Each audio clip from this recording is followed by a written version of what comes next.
काल का भय, क्षय हो जाने का भय, मर मिट जाने का भय, समाप्त हो जाने का भय, भूल और भटक जाने का भय जीव के साथ लगा है। और जब तक जीव के साथ भय लगा है तब तक सुख की अनुभूति कैसे हो सकती है? ये भय लगा है जीव के साथ, जन्म लेते ही मर जाने का भय है, पा लेते ही खो जाने का भय है, बन जाते ही टूट जाने का भय है, संवर जाते ही बिगड़ जाने का भय है। ये भय जीव के साथ लगा है भाई। इस भय को कौन दूर करे? केवल प्रभु के चरण कमल हैं। हे ब्रज ईस शीस दीजे पद, तुम हो परम दया करुणा, करो अनुग्रह अपने जन, जैसे गौ बचन। अच्छा, जब श्री कृष्ण महाराज से पूर्व अंतर्हित हुए, छिप गए जब, तब गोपियों ने बार बार प्रभु को स्मरण दिलाया कि प्रभु हम आपकी हैं। त्वयि धृतासवस्त्वां विचिन्वते सुरतनाथ ते अशुल्क दासिका वरद निघ्नतो नेह किं बधे। कब कब आपने हमारी रक्षा की है, हम आपकी हैं, हम आपकी हैं, हम आपकी हैं। और उस निष्काम को, उस पूर्ण काम को, उस आप्त काम को अगर कोई कृपा करने के लिए बाधित करता है तो केवल एक भाव कि जब भक्त को उसके अतिरिक्त किसी अन्य का आश्रय न रहे। अन्याश्रयाणाम त्यागो अनन्यता, नारद जी भक्ति सूत्र देते हैं। जब किसी अन्य का आश्रय ना हो। और मैं तो अपने छोटे से अनुभव से आपको बताऊं भाई, भगवान का आश्रय ग्रहण हो जाता है, संसार का आश्रय छूटता नहीं। कहाँ छूटता है? संसार का आश्रय रहता है। संसार के साधन का, वस्तु का, पद का, बल का, संसार का आश्रय रहता है। और बस यही बाधा है। सुधर्म बोधिनी कार तो कहती है, 3 हाथ की भीत तन और हरि दर्शन में आड़। भगवान से मिलने में क्या बाधा है? अपना ही तन, अपना ही मन, बस यही बाधा है। तन को भी संसार का आश्रय है, मन को भी संसार का आश्रय है, बुद्धि भी संसार में लगी है, संसार का आश्रय नहीं छूटता। इसीलिए मैं बार बार कृपा शब्द पर बल देता हूं। साधन तो हो जाता है। मैं छोटी सी बात आपसे पूछूं कि भगवान का स्मरण, प्रभु का भजन आप सब करते हैं ना? अपने साधन से जो भी आपका तरीका होगा, विधि होगी, उसके अनुसार अनुकूल आप लोग बैठते होंगे। लेकिन जब आप बैठते हैं तो क्या संसार का विस्मरण हो जाता है? नहीं, ऐसे नहीं बोलो, होता है कि नहीं होता है? नहीं होता। इसका अर्थ ये हुआ कि संसार का स्मरण करना तो आप, प्रभु का स्मरण करना तो आपके मेरे हाथ में है, लेकिन संसार की विस्मृति, इस पर आपका मेरा कोई नियंत्रण नहीं है। संसार विस्मृत हो जाए, ये आप और मैं चाहते हुए भी नहीं कर सकते। यहीं पर संत और सदगुरु की कृपा की आवश्यकता है।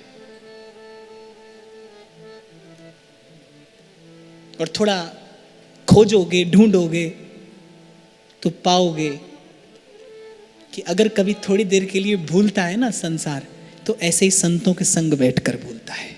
संसार की विस्मृति साधु संग से होती है। इसीलिए मेरे महाप्रभु कहते हैं, भक्ति कर दीप प्रेम कर बाती, साधु संगति करो दिन रात। साधु संगति करो दिन रात। ध्यान देना बाप, प्रभु का स्मरण आप कर लेंगे, बैठ जाएंगे माला लेकर, ध्यान लगा लेंगे, थोड़ा थोड़ा घना होता रहेगा, लेकिन वो संसार का स्मरण आपको कभी भी प्रभु के स्मरण का आस्वादन नहीं होने देगा। मल विक्षेप आवरण ये अर्जित कर लिया है आपने, मैंने। संसार की विस्मृति संत की कृपा से होती है। संसार की विस्मृति गुरु के संकल्प से होती है। और कभी आप देखना, खोजना, कभी अपने भीतर आप उतरे हो, कभी स्वयं को निकट से देखा हो, तो आप देखेंगे जिस घड़ी संसार की विस्मृति होती है, बस सुख और आनंद का वही क्षण होता है। जब तक संसार है, जब तक संसार का अस्तित्व है, जब तक संसार से संबंध है, तब तक भजन तो होगा पर आस्वादन नहीं होगा। और संसार की विस्मृति बिना संत कृपा के संभव नहीं। इसीलिए कहा बाप आपसे, जो लग गया है ना दाग आपकी मेरी चुनरी पर, ये तो अब गुरु की कृपा से ही छूटेगा। हंसा की गति हंसा जाने, कहाँ जाने गो कागा, हरि रंग लागा माई नाम रंग लागा, हरि रंग लागा माई नाम रंग लागा, हरि रंग लागा माई नाम रंग लागा।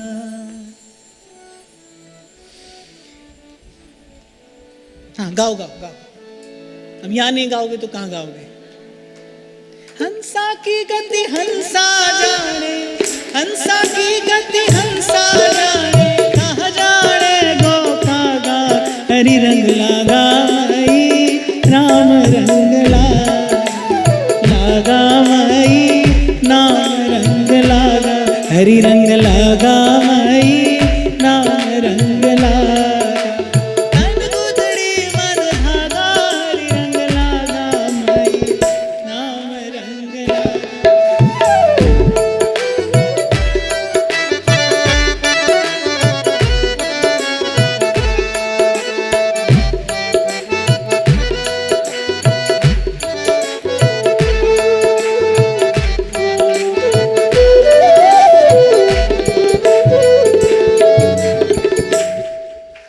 करो अनुग्रह अपने जन को, जैसे गऊ चहत बछन को, यों हरि देहु भक्ति वरदान, जाकी रति को जगत बखाने। यों हरि देहु भक्ति वरदाने, जहाँ कीरति को जगत बखाने। हे प्रभु कुछ ऐसा दीजिए जो नष्ट ना हो, जो समाप्त ना हो, जिसे मिट जाने का भय ना हो। मैंने पूर्व भी आपसे कभी निवेदन किया था, सुख पाना आपका मेरा अधिकार है, पर सुख के स्वरूप को जान लेना कर्तव्य है। पहले कर्तव्य का पालन करिए, फिर अधिकार की प्राप्ति होती है। सुख पाना आपका मेरा अधिकार है। मामैवांशो जीवलोके जीवभूतः सनातनः। सुख पाना आपका मेरा अधिकार है प्रभु, पर सुख के स्वरूप को जानिए पहले संतों के पास बैठकर। सुख होता क्या है? क्या होता है धन? कमाइए धन, खूब कमाइए, इतना कमाइए कि बांट सकें, इतना कमाइए कि बांट सकें, पर पहले खबर तो लगा लो धन होता क्या है। कहीं कौड़ी बदले ये अमोलक रतन तो नहीं दे रहे आप, कहीं घाटे का सौदा तो नहीं हो रहा। इसीलिए कबीर साहब कह रहे हैं, हंसा की गति हंसा जाने, कहाँ जाने गो कागा, हरि रंग लागा माई नाम रंग लागा माई नाम रंग लागा। पहले हंस से जानी जाती है हंस की गति। जो धनी है उससे जानिए धन क्या होता है। कबीरा सब जग निर्धना, धनवंता नहीं। अच्छा, कोविड के आंकड़े बताते हैं कि सबसे ज्यादा धनी लोग इससे प्रभावित हुए। निरीह बेचारे बीमार, क्यों? मैं उसका कारण बता दो। It's a very factful reason. क्योंकि जितनी संसार की वस्तु अधिक होगी, जितना संसार का संग्रह अधिक होगा, उतने आप भीतर से भयभीत होंगे। बात निश्चित है। मैं भी यदि करूंगा तो मैं भी भयभीत हो जाऊंगा। खो जाने का भय होगा, समाप्त हो जाने का भय होगा। जितना संसार का संग्रह अधिक होगा, उतने आप भयभीत होंगे। और व्हेन यू आर स्कैर्ड, जब आप भय में होते हैं, तो मेडिकल साइंस कहता है आपकी इम्यूनिटी डिप्रेस हो जाती है। हो जाती है ना? डॉक्टर बैठे, मैं पूछ कर कह रहा हूं। When you are under fear, your immunity will got depressed by its own, by default. जब आप भयभीत होंगे तो आपकी जो प्रतिरोधक क्षमता है वो कम हो जाएगी। जितना भय अधिक बढ़ेगा, उतने आप भीतर से दुर्बल होते जाएंगे। विषाणु हो, रोगाणु हो, कीटाणु हो, कोई सा भी अणु हो, उसका प्रभाव अधिक होगा। ऐसा होता है। तो चाचा जी कहते, प्रभु कुछ ऐसा दीजिए जिसके मिट जाने का भय ना हो। और जय श्री हित हरिवंश प्रपंच बंच सब काल व्याल को खायो। महाप्रभु कहते हैं व्यास जी, जहां लगी गो गोचर मन जाई। सब संत एक स्वर से कहते हैं, जेताई दिसे धरण गगन विच, जेताई दिसे धरण गगन विच, तेताई सब मिट जासी मन, भज चरण कमल अविना। मीरा अपने मन से कहती है, अरे जेताई दी से धरण गगन बिच, तेताई सब मिट जासी। हित हरिवंश प्रपंच वंश सब काल व्याल को खायो। खूब धन कमाइए, पर पहले संतों से जान लीजिए धन क्या होता है, उसके कमाने की विधि क्या है, और इतना कमाइए बांटिए उसे। संतों ने कमा कर बांटा है। खूब सुखी हो आप, यह आपका अधिकार है, पर कर्तव्य का बीज पड़ता है, कर्तव्य का बीज पड़ता है, पुरुषार्थ का जल दिया जाता है तो अंकुरित होता है, फिर उस पर अधिकार का फल आता है। संतों ने अपने अधिकार से सुख पाया है, इसीलिए बांटा है। मेरे महाप्रभु के लिए नाभादास जी महाराज लिखते हैं, सर्वस महाप्रसाद प्रसिद्धता के अधिकारी। कभी कभी भक्त अपने अधिकार से पाता है, देना पड़ता है भगवान को, विवश हो जाते हैं प्रभु देने के लिए। भक्त का अधिकार है, उसे देना ही होगा, उसे वंचित नहीं रखा जा सकता। लेकिन अधिकार रूपी फल आता है कर्तव्य के बीज का पोषण करके। तो पहले संतों से जानिए धन क्या है, सुख क्या है। सो ये कहते हैं, यो हरि भक्ति देहु वरदाने, जा कीरति को जगत बखान। और दूसरी बात प्रभु, जब तक आपकी अनुकूलता ना हो तब तक संत नहीं मिलता, भक्त नहीं मिलता, और जब तक भक्त ना मिले तब तक भक्ति रूपी धन प्राप्त नहीं होता, जब तक आपकी अनुकूलता ना हो। इसलिए प्रभु कुछ ऐसा दीजिए कि मेरा भी यश हो और आपका भी यश हो। जहां कीरति को जगत बखाने, संसार आपसे लेने वाले अपनी मूर्खता से, अपनी मूढ़ता से, अपनी अज्ञता से आपसे संसार लेने वाले जितने जाने कितने पैदा हुए और मर गए।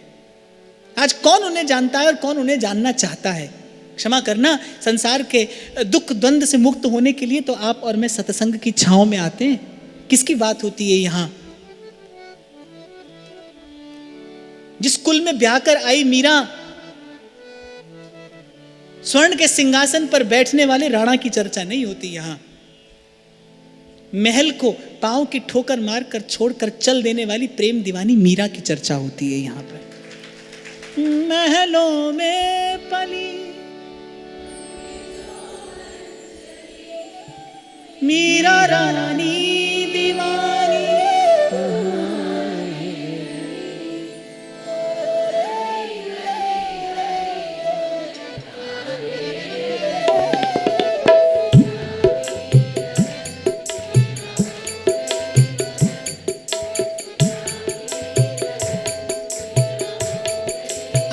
सुनना चाहेंगे राणा की चर्चा? नहीं।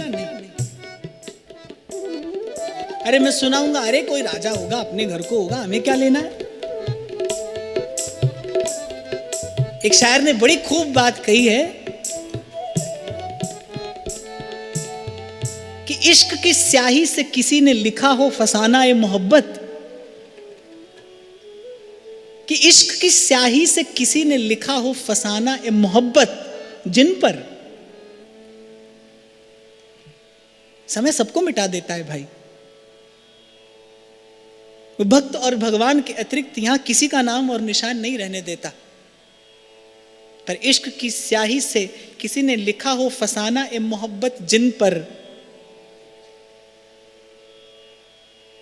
ये वक्त भी उन पन्नों को कभी जर्द नहीं किया करता। वो पन्ने, वो अक्षर, वो कहानियां सदा जगमगाती रहती हैं यहां। घड़ा पक्का था, यकीन माने कच्चा था, पर इश्क मीरा और श्याम वाला सच्चा था। तो इसीलिए प्रभु कुछ ऐसा दीजिए जो नष्ट ना हो, कुछ ऐसा दीजिए लेकर मेरा यश हो, देकर आपका यश हो। यो हरि देहु भक्ति वरदाने, जाकी रति को हे गोकुल विधु वदन दिखाओ, नैन चकोरन सुधा पिवाओ। मुझे कोई और अभिलाषा नहीं कन्हैया, तुम्हें एक नजर देखना है, कोई और अभिलाषा नहीं। उठे शाम तेरी मोहब्बत का दरिया,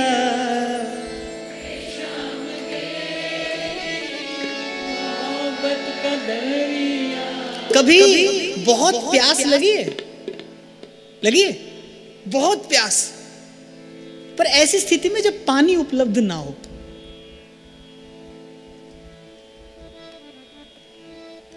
ऐसा कमी हुआ होगा, भगवान करे ना हो, तो ऐसे में तो पूछ रहा हूं, कभी इतनी प्यास हो और आसपास पानी ना हो, तो आप देखो जहां देखो पानी पानी पानी पानी पानी पानी। ऐसे चकोर जो होता है ना, उसकी प्यास कैसी है कि बस किसी प्रकार चंद्र का दर्शन हो जाए। यहां जब कहा ना नैन चकोरन सुधा पिवावो, हे प्रभु मेरे नैन चकोर प्यासे हैं, मेरे प्रारब्ध ने मुझे लाकर पटक दिया यहां। राधा वल्लभ लाल के मुख चंद्र के दर्शन के बिना ये नैन चकोर प्यासे हैं। और वस्तुतः राधा वल्लभ लाल का दर्शन क्या है? राधा वल्लभ लाल का दर्शन क्या है? अरे रूप का सिंधु उमड़ रहा है। अभी हम श्रीनाथ जी में चर्चा कर रहे थे मधुराष्टक की, तो मैंने कहा आप लोग श्रीनाथ जी का दर्शन करने जाते हो तो एक प्रदर्शनी होती है, एग्जीबिशन, ऐसी वस्तुओं की प्रदर्शनी लगाई जाती है।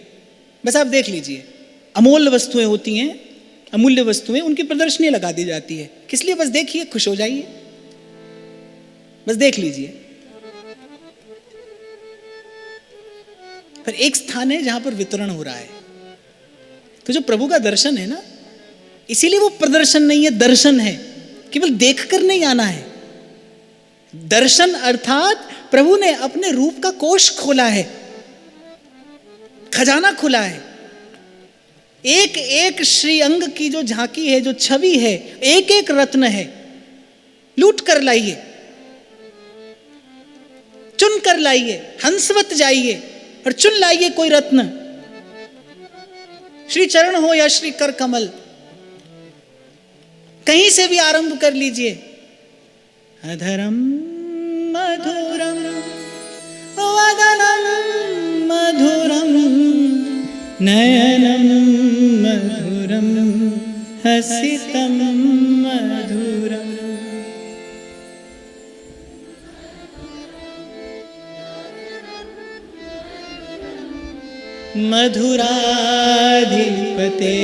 मधुराधिपतेरखिलम मधुरम।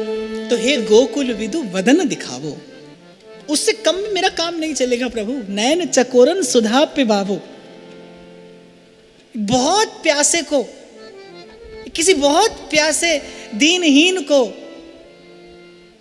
आप सोने चांदी का सिक्का दें, वो नहीं लेगा। पानी चाहिए मुझे, जीवन धारण करने के लिए जल की आवश्यकता है। तो कह रहे मेरे नैन चकोर प्यासे हैं। उठे शाम तेरी मोहब्बत का दरिया, उठे शाम तेरी मोहब्बत का दरिया, उठे शाम तेरी मोहब्बत का दरिया, उठे शाम तेरी मोहब्बत का दरिया। मेरा डूब जाने को जी चाहता है, मेरा डूब जाने को जी चाहता है, मेरा डूब जाने को जी चाहता है, मेरा डूब जाने को जी चाहता है। खुद को मिटाने को जी चाहता है, खुद को मिटाने को जी चाहता है, खुद को मिटाने को जी चाहता है, खुद को मिटाने को जी चाहता है, तेरा दर्श पाने को तेरा दर्श पाने को जी चाहता है। उठे शाम तेरी मोहब्बत का दरिया, उठे शाम तेरी मोहब्बत का दरिया,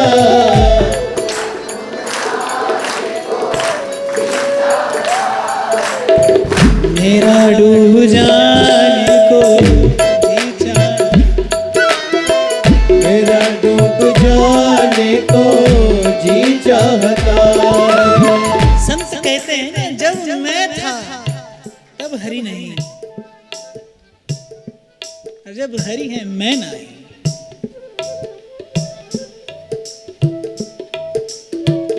मैं मेरी रज्जू बंध्यो,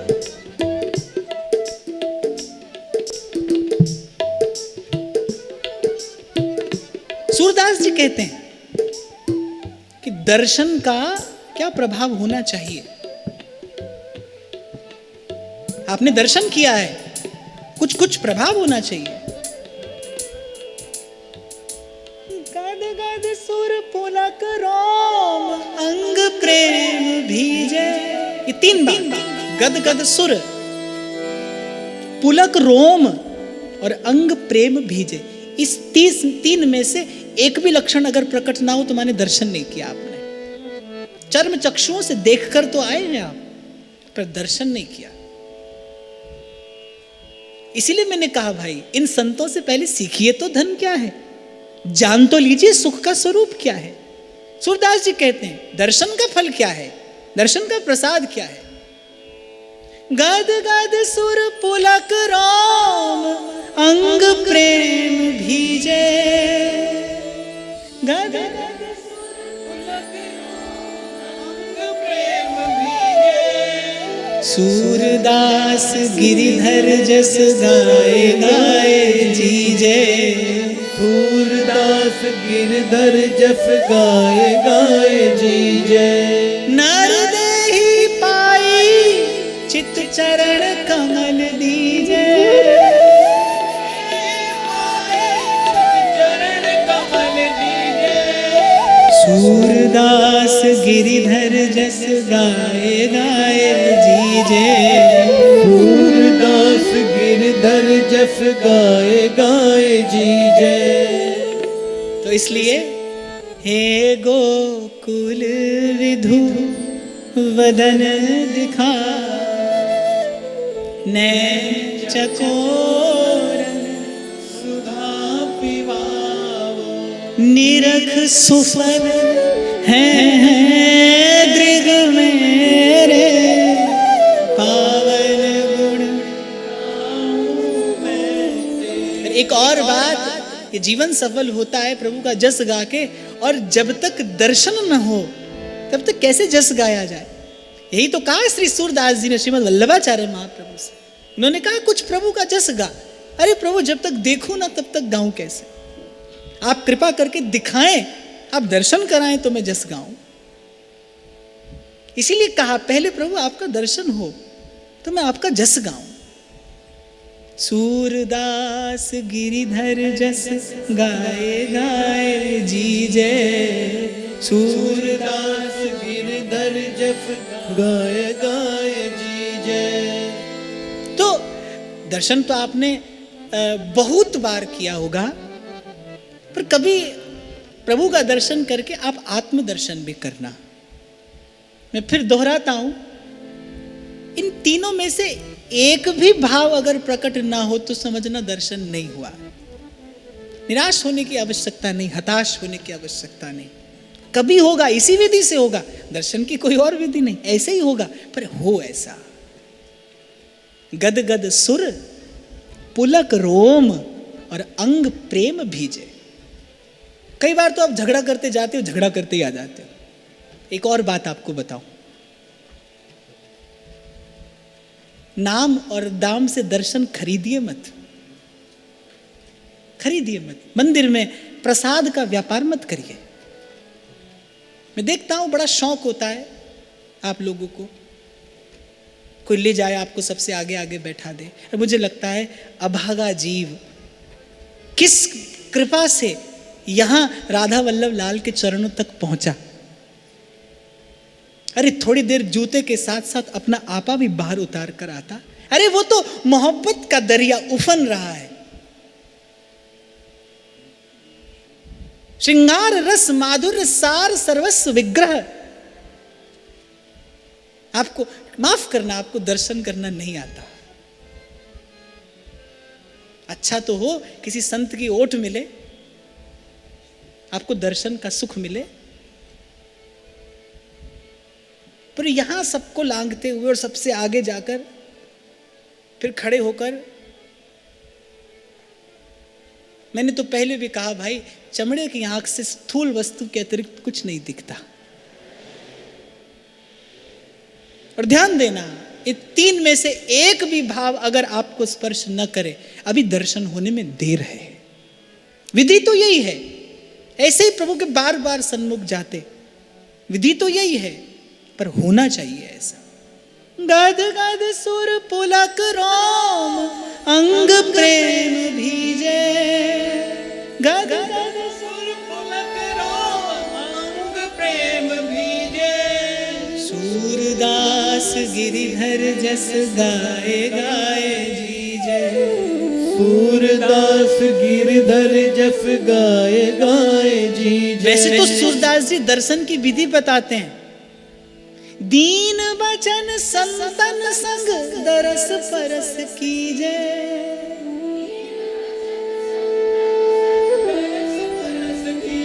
संतन संग दरस परस कीजे।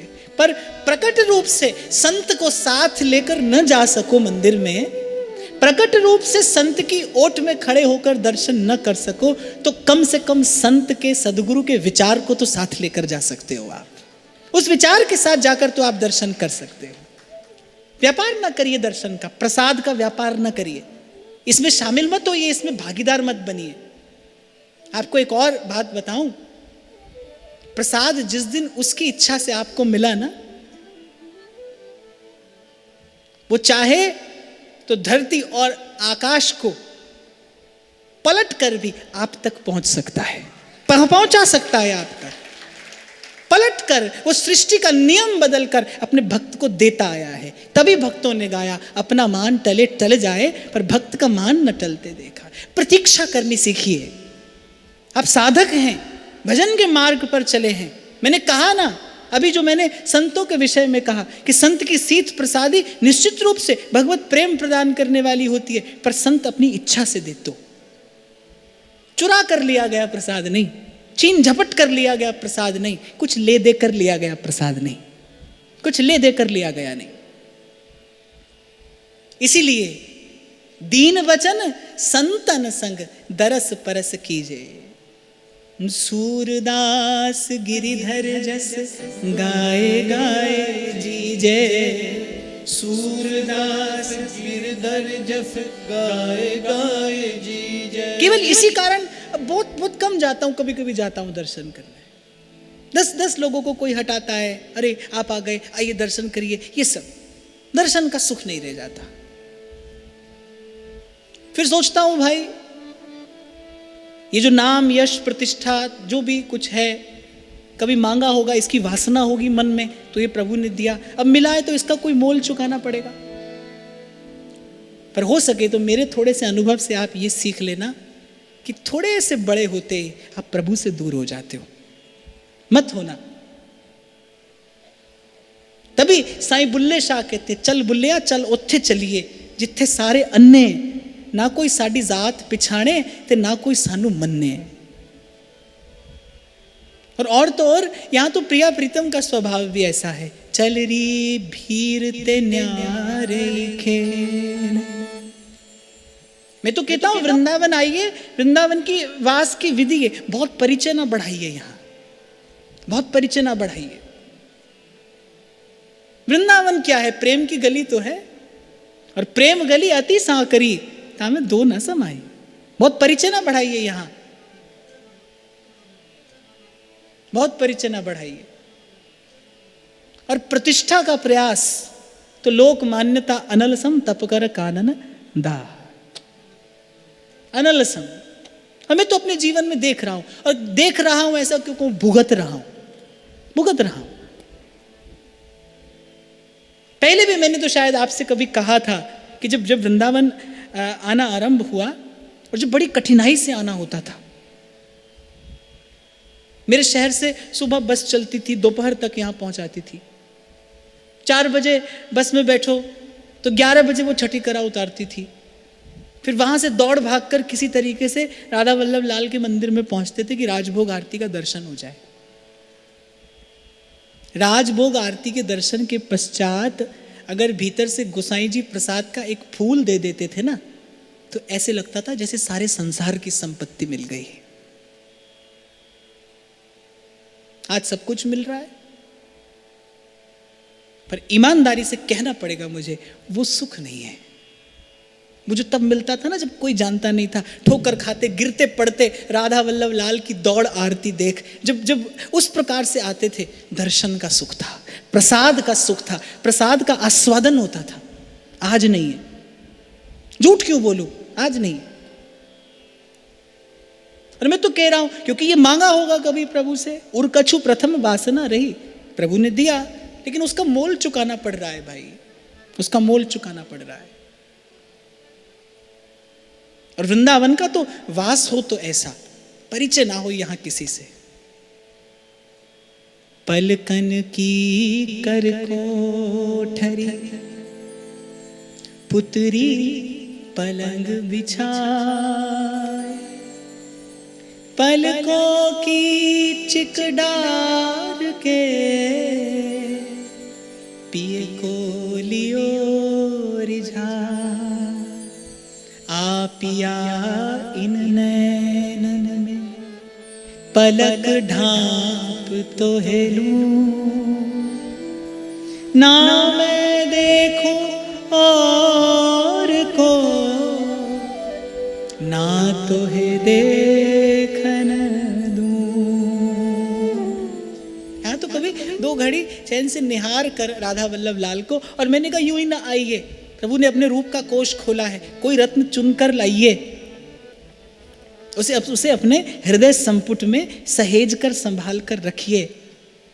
और बड़ा अमूल्य रत्न किसी को प्राप्त हो जाए, थोड़ी थोड़ी देर बाद वो उसकी देखभाल करता रहता है। ऐसे ही प्रभु के किसी प्राप्त हुए रूप रत्न को हृदय के संपुट में संभालिए, और फिर थोड़ी थोड़ी देर बाद पलकों की चिकडार के पिए को लियो रिझाए। और आचार्य आज्ञा देते हैं, राधा वल्लभ लाल को हृदय ध्यान मुख नाम, सब सोहित निष्काम मति वृंदावन विश्राम।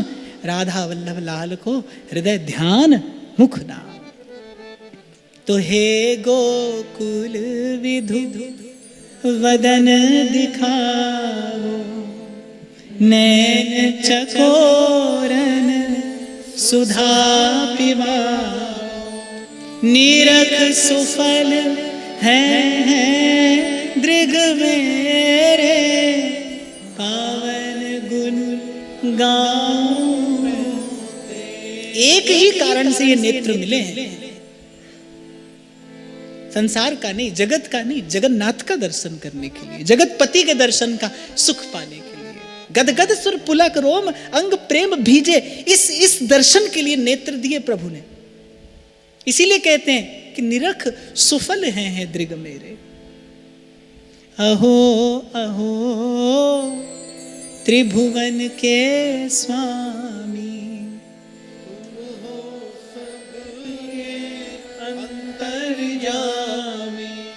याते अपनी ओर निहारो, मेरो दोष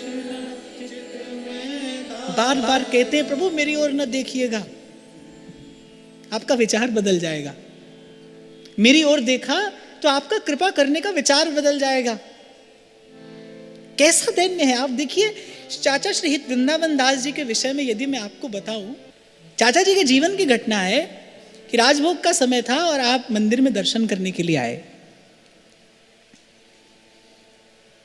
गुरुवर्य ने आज्ञा की कि वृंदावन दास, राजभोग को समय है, श्री जी को पद सुनाओ।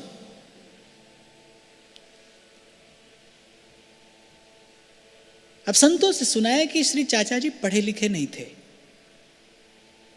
और पद कोई उस समय याद नहीं था, तो बाहर से ही बोले जय जय, या समय को तो कोई पद मोए स्मरण नहीं है। खींच गए गुरुदेव, बोले तो जाओ जमुना जी में डूब मरो, एक पद याद नहीं है। और चाचा जी का हृदय कि गुरु की एक आज्ञा का पालन तो नहीं कर सका, कम से कम दूसरी का तो कर दो। आ गए और सच में श्री यमुना जी में कूद गए। उस समय बड़ा अविरल प्रवाह था श्री यमुना जी का। श्री यमुना जी बहाते बहाते मानसरोवर ले गई। यहां एक और बात आपको बताता चलूं, गुरु की आज्ञा कैसी भी हो, यदि आज्ञा समझकर कोई उसका पालन करे तो परिणाम प्रभु से मिलन ही होता है। गुरु ने आज्ञा नहीं दी थी, गोसाई जी ने तो खींच कर कहा था कि तो जा जमुना जी में डूब मर।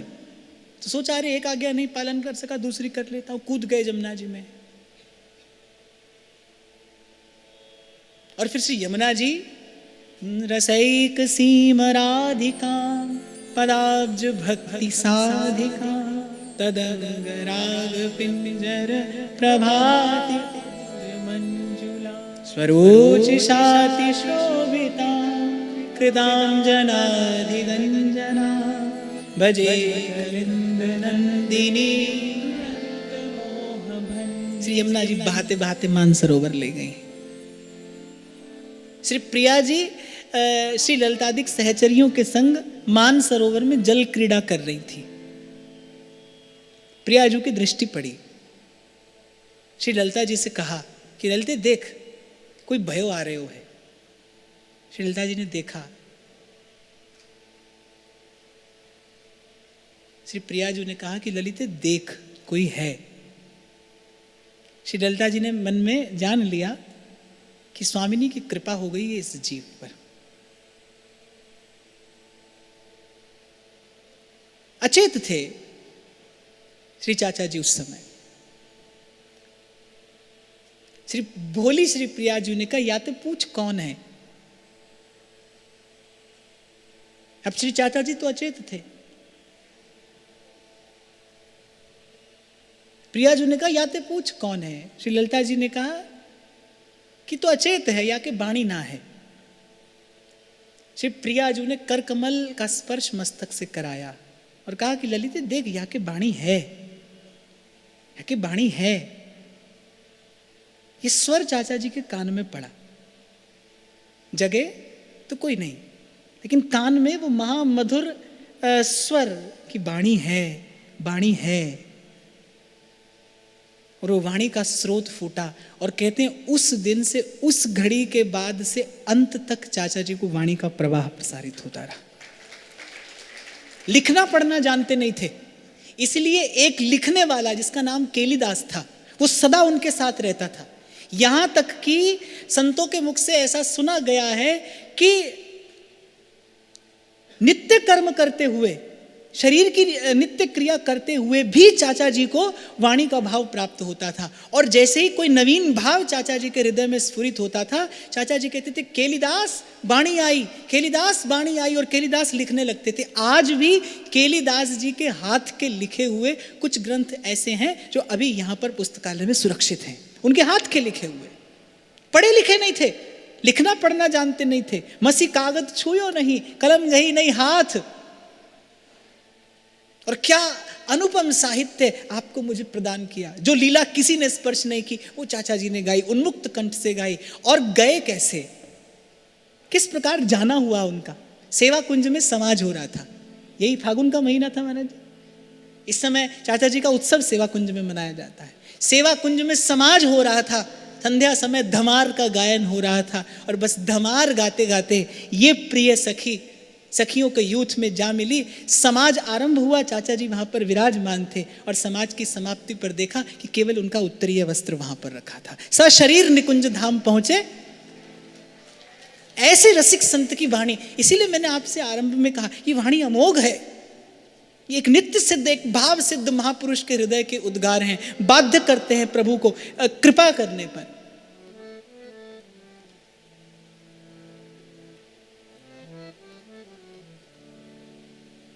और मैंने आपको कारण भी बताया, इच्छा मन में बहुत समय से थी, अब श्री जी ने सुयोग बनाया तो ऐसा हृदय और कैसा दैन्य उसका। बार बार कहते हैं प्रभु मेरी ओर न देखना, मेरी ओर न देखना, मेरी ओर न देखना। भगवान की कृपा का एकमात्र हेतु दैन्य है। राजा रानी बनकर, सेठ सेठानी बनकर कुछ नहीं पाया जाता भाई। किसी ने गाया है, प्यार पीछे हर कोई मिट्टियां बिछाड़दा, प्यार पीछे हर कोई मिट्टियां बिछाड़। यहाँ तो भाई धूल पे धूल होना पड़ता है, यहाँ की रज में रज होना पड़ता है। बीज जब तक अपनी कठोरता छोड़े नहीं, तब तक उसमें अंकुरण की संभावना नहीं।